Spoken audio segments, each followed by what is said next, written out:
it may be best from a scientific standpoint to just ask great questions. Have a curious mind and try to do the best, absolute best, outstanding science you could do and follow new paths.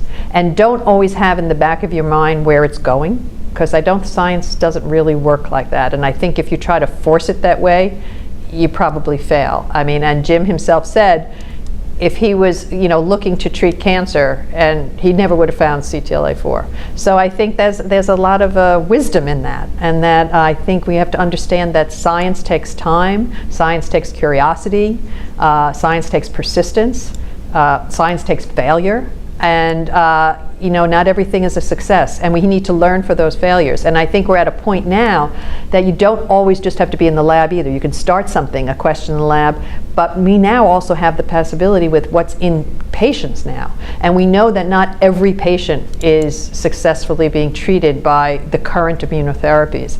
But this gives us an amazing opportunity that we have never had before in the field. You have patients that are responding and patients that aren't. And this allows you to interrogate human samples and try to see what's the difference there. And if you get a signal, you can then bring it back into the lab and do more mechanistic studies that you really can't do in human beings. But it's just like a fortuitous circle. I mean, it's starting. I think we started with Jim from the lab and it went to the clinic. We're now in the clinic, but you can come from the clinic back to the lab and then back to the clinic again. And so I think it's all about just asking questions and doing really good, controlled work.